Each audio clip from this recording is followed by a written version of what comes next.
জ্বালানি সংকটে আতঙ্কিত না হওয়ার বার্তা প্রধানমন্ত্রীর। মধ্যপ্রাচ্যে মহাযুদ্ধের জ্বালানি সংকট, আতঙ্কিত হওয়া বা গুজবে কান না দেওয়ার পরামর্শ। কি বলেছেন প্রধানমন্ত্রী শুনবো। মৈত্রেয়ী রয়েছে সঙ্গে। মৈত্রেয়ী,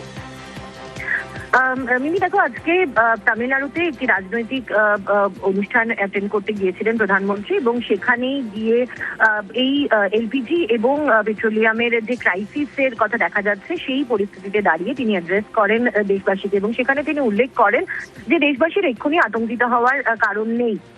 গালফ ওয়ারের জন্য অবশ্যই সাপ্লাই চেনে কিছুটা সমস্যা দেখা দিয়েছে, কিন্তু দেশের সরকার সবসময় দেশের মানুষের স্বার্থকে সবার আগে রেখেছে এবং রাখে, এবং আগামী দিনেও তারা এরকম ধরনের ক্রিটিক্যাল সিচুয়েশনে ঠিকভাবে ন্যাভিগেট করে বেরিয়ে যেতে পারবে।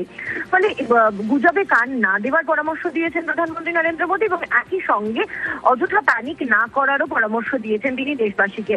তোমাকে জানিয়ে রাখবো যে ইতিমধ্যে বিরোধীদের, যেহেতু সংসদে অধিবেশন চলছে, বিরোধীদের কিন্তু প্রবল কটাক্ষের মুখে এবং প্রবল আক্রমণের মুখে পড়তে হয়েছে কেন্দ্র সরকারকে, এবং সেই পরিস্থিতিতে দাঁড়িয়ে আজকে পেট্রোলিয়াম মন্ত্রকের সচিব তাকে এসে সাংবাদিক সম্মেলন করতে হয়েছে, এবং তিনি উল্লেখ করেছেন যে ঘরের যে এলপিজি গ্যাসের যে সাইকেল, অর্থাৎ 2.5 দিনের মধ্যে বুকিং এর 2.5 দিনের মধ্যে এলপিজি গ্যাস পাওয়া যাচ্ছে, ফলে প্যানিক করার দরকার নেই। এবং আজকে প্রধানমন্ত্রী নরেন্দ্র মোদীর তরফ থেকেও দেশবাসীকে এটাই জানার বার্তা দেওয়া হয়েছে যে প্যানিক করার দরকার নেই, এবং গুজবে কান না দেওয়ার পরামর্শ দিয়েছেন প্রধানমন্ত্রী দেশবাসীকে। ধন্যবাদ মৈত্রেয়ী।